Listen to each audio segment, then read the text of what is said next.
Bonjour, Patrick, Végétosphère, j'espère que vous allez bien. Nous continuons notre petit périple dans les plantes annuelles, dans les plantes soi-disant annuelles. En tout cas, elle est considérée comme telle et nous allons parler du Diassia, une plante qui nous vient d'Afrique du Sud, quand même. A tout de suite sur Végétosphère, le Diassia. N'oubliez pas de vous abonner, n'oubliez pas de mettre un petit pouce bleu. Shall we begin? Le Diassia, une plante annuelle, considérée comme telle, originaire d'Afrique du Sud, une plante qui a fait son apparition maintenant il y a une trentaine d'années à peu près. On ne pouvait pas dire qu'il y a 40 ou 50 ans on pratiquait ça comme l'œillet d'Inde, le bégonia Saint-Père-Florens ou encore le géranium. Non, non, c'est relativement récent. C'est une plante de la famille des Scrofulariaceae. Oh là là, quel nom, ça a un peu accouché dehors. Alors dans cette famille, il y a quand même une ou deux plantes que vous connaissez. Les mufliers, Antherinum majus, et les mimulus qui sont aussi encore un peu pratiqués. Voilà pour la famille genre Diassia. Dans l'espèce le plus connue, c'est Fetkaniensis. Je vous mettrai la liste des espèces et des variétés qu'on peut trouver chez les horticulteurs et dans les jardineries en fin de vidéo, parce qu'il y a un peu de monde. Et justement, dans le cadre de la présentation, c'est une plante qui a existé, qui existe à l'état naturel, certainement en Afrique du Sud encore aujourd'hui, et plus particulièrement dans un massif montagneux où l'espèce Fetkaniensis vit toujours. Alors, la plupart des variétés que nous trouvons aujourd'hui sur le marché, chez les horticulteurs et dans les jardineries, proviennent essentiellement de la Nouvelle-Zélande, qui fait régulièrement des créations. Comment en sommes-nous arrivés à une plante qui, il y a 40 ans, était dans la nature et aujourd'hui est dans nos jardinières? Mais pas que. On peut la trouver en massif aussi. Et tout simplement parce qu'un jour, certainement, qu'un horticulteur, un botaniste, un conservateur de jardin qui avait certainement cette plante-là, et on se trouve alors en Nouvelle-Zélande parce qu'aujourd'hui, je vous l'ai bien dit, ce sont des plantes qui nous proviennent essentiellement, tous ces croisements nous proviennent essentiellement de Nouvelle-Zélande. Ce monsieur, c'est certainement, ou cette dame, s'est certainement intéressé à cette plante en se disant: je pense que techniquement il y a quelque chose à faire avec cette plante pour décorer nos jardinières et nos massifs. Il a à tâtons croisé, il a hybridé, il a essayé de tester, de voir en culture, en massif, il a pratiqué quelques pincements, enfin soit, il en a déterminé quelques caractères, il les a fixés et à un moment donné, tout est parti en production, fixation des variétés, donc multiplication par graines, et ainsi le Diassia est apparu dans nos rayons de jardinerie et chez les horticulteurs il y a maintenant, dans les années 90, donc au siècle dernier. Cette plante, en introduction, je vous ai dit que c'était une vivace cultivée comme une annuelle. En tout cas, on la présente comme une annuelle. Et effectivement, c'est ce qui est le plus simple à faire pour pouvoir chaque année la proposer. Sauf que mon expérience et les écrits, parce que on ne l'a pas inventé, disent que cette plante qui vivait et qui vit toujours, et probablement dans des montagnes, je pense que ça s'appelle le Drakensberg en Afrique du Sud, elle peut donc résister à des températures négatives, légèrement négatives, pas des moins 20 ou des moins 30. Mais moi, je vous rappelle, ici je suis en Alsace, je pratique le Diassia depuis une dizaine d'années parce que je suis fan de cette plante qui est pas très courue, elle n'est pas omniprésente dans les rayons. Cette plante, je l'ai laissée en bac, plus particulièrement dans des bacs comme ça, et des hivers où il gelait à -2, -3, alors qu'elle est en bac, elle a réussi à survivre, et au printemps ça repartait du feu de Dieu, et elle drageonnait, et elle repartait, donc il est tout à fait possible d'envisager de la garder. Alors, pour la description, on a à peu près tout indiqué. Culture, plantation. Alors, il y a deux techniques. La technique numéro 1 consisterait à la travailler en bac, jardinière, balcon, terrasse, et c'est là où on l'utilise le plus au nord de la Loire, car elle est proposée comme telle, comme une annuelle. On met ça dans les jardinières. Alors ici, voilà, elle est là. Là, j'en ai une blanche qui est associée à une hippomée et à un surfinia. Voilà, donc là, on va aller au soleil parce que c'est une plante qui réclame le soleil à condition d'être bien arrosée. Elle peut aussi aller à l'ombre. Toutes les plantes de soleil peuvent aller à l'ombre, mais les plantes d'ombre ne peuvent pas aller au soleil. Retenez juste ceci. Donc un bon terreau géranium, moi j'utilise un très bon terreau géranium. Alors, ça veut dire que je mets le prix. Un sac de 40 à 50, 60 litres, je le paye en moyenne 12 €. 12 €, c'est une somme. Mais là, on a un très bon terreau, on a un terreau de très bonne facture. Et en plus, j'ajoute encore un peu pour 6 volumes de terreau, j'ajoute un petit volume de terre franche de jardin. Ça donne du corps, ça empêche les tassements et le vieillissement des terreaux. Un terreau de mauvaise facture, c'est un terreau qui va s'écraser comme une vieille chaussette au fond du bac, hein, ça c'est clair. Et là, franchement, on n'y gagne rien. Mettez un peu d'argent, je dirais, dans le sac de terreau. Terreau jardinière géranium conviendra à toutes les plantes qui vont en bac en été au soleil ou à l'ombre. Alors ça c'est pour la culture en jardinière, donc c'est tout à fait possible. Moi je vous invite à mettre ça. Alors les tons sont quand même pastels, on peut pas dire qu'on ait des tons très criards. On a du blanc, on a du rose, on a de l'orange, on a des tons abricots, donc on n'a pas des tons très vifs, donc ça veut dire qu'il faut l'associer en conséquence.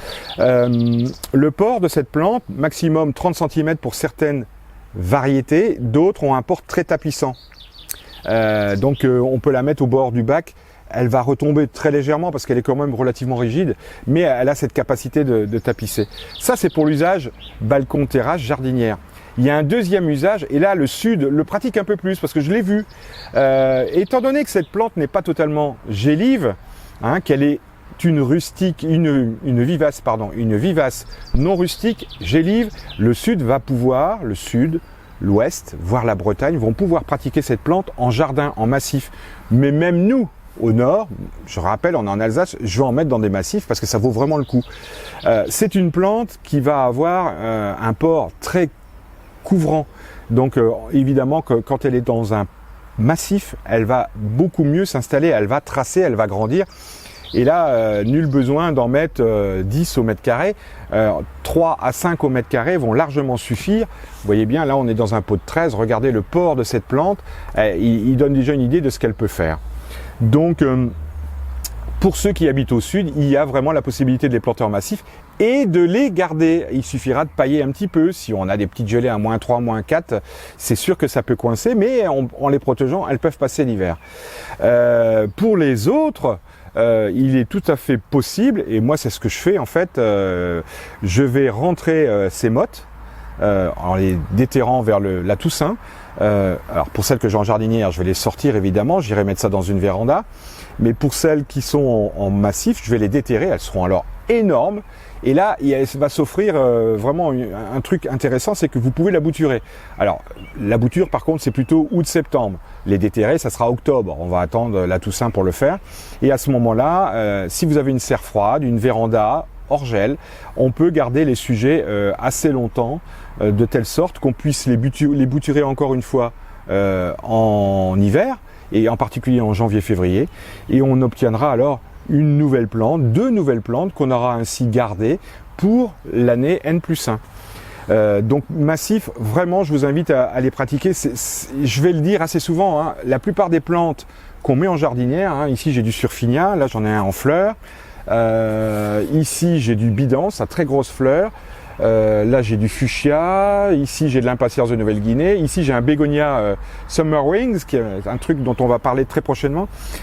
Essayez, si vous en avez la possibilité, c'est pas donné à tout le monde, hein, vous êtes en appartement, il est évident que ça coince, essayez de les garder, de les mettre en serre, en véranda, de les bouturer, et vous aurez de jeunes plants magnifiques pour le printemps suivant.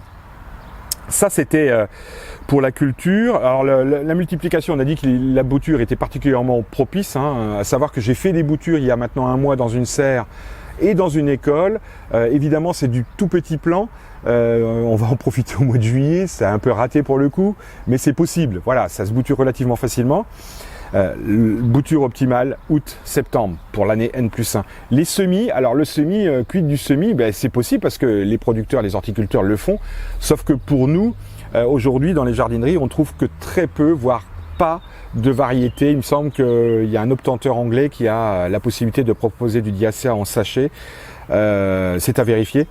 Mais évidemment qu'il est difficile de trouver ces graines en sachet, mais c'est vraiment possible. Semis janvier-février, un peu comme des œillets d'Inde ou des bégonias. On repique en godet, en pot, et on a un plant disponible pour le mois de avril-mai. Sinon, l'autre possibilité, c'est d'essayer de récolter les graines. Là, c'est tout à fait faisable. Et ainsi, on a du jeune plant pour N+1. Maladie. Alors, maladie parasite. Alors, pour tous ceux qui sont en massif, la limace est très, très friande. Ce printemps est un peu humide, et tant mieux. La limace, faut dire qu'elle saute un peu sur tout ce qui passe. Et là, faut reconnaître que c'est une feuille tendre et elle se régale. Elle va manger les feuilles, mais moins les tiges, parce que les tiges sont un peu plus coriaces, elles sont carrées. On peut trouver du puceron, ça maintenant que je vous dis, je pratique le Diacia depuis quelques années, régulièrement on a du puceron dessus, donc là un petit traitement avec une huile de colza le matin ou le soir, éviter les traitements en plein soleil car ça va brûler la plante. Puceron, pas de maladie, si un peu d'odium quand on a un été humide ou tout simplement parce qu'on arrose à profusion sur le feuillage. À un moment donné, avec des variations de température, l'odium va s'installer. Fertilisation, alors là je vais vous mettre la photo d'un engrais, de 2 engrais, un liquide et un soluble, de 2 engrais plutôt riches en potasse. C'est une plante qui a besoin de manger, comme la plupart de ces plantes pour lesquelles on demande beaucoup en un minimum de temps dans un conditionnement, dans un bac, dans un pot avec un minimum de terre. Il faut s'en occuper, les plantes en pot n'ont rien d'autre à boire et à manger que ce que vous voudrez bien leur donner, et c'est encore plus vrai pour les jardinières où on leur demande le maximum en un minimum de temps, donc il faut les nourrir. Qu'est-ce que je peux encore vous dire d'autre? Ah oui, les pincements, oui, parce que c'est une plante qui, quand elle est taillée, pincée, au moment où on enlève par exemple les fleurs qui sont passées, on va provoquer de nouvelles pousses et de nouvelles fleurs. Donc ça, moi je le fais pas souvent, je reconnais que je le fais pas souvent, mais quand j'ai pu le faire régulièrement, tous les 10 jours, tous les week-ends, je me suis rendu compte que d'un pied à un autre, il y avait une floraison qui était exceptionnellement plus élevée. Donc le pincement post-floral, qui permet d'éliminer donc les fleurs fanées, va vous augmenter sa capacité à fleurir dans les semaines qui suivent. Voilà pour les soins. Arrosage abondant, je l'ai dit, fertilisation c'est fait, les maladies on en a parlé. Maintenant je vais vous indiquer toutes les variétés, elles sont nombreuses, espèces et variétés, il y a du monde. C'est pas forcément indiqué sur les pots quand vous faites vos achats en jardinerie ou chez les horticulteurs, mais certains horticulteurs se sont vraiment intéressés à cette plante. Et elle est du plus grand intérêt. Une particularité pour reconnaître le Diacia, c'est qu'on a 2 petites cornes. Ça ressemble un peu à une violette, la fleur.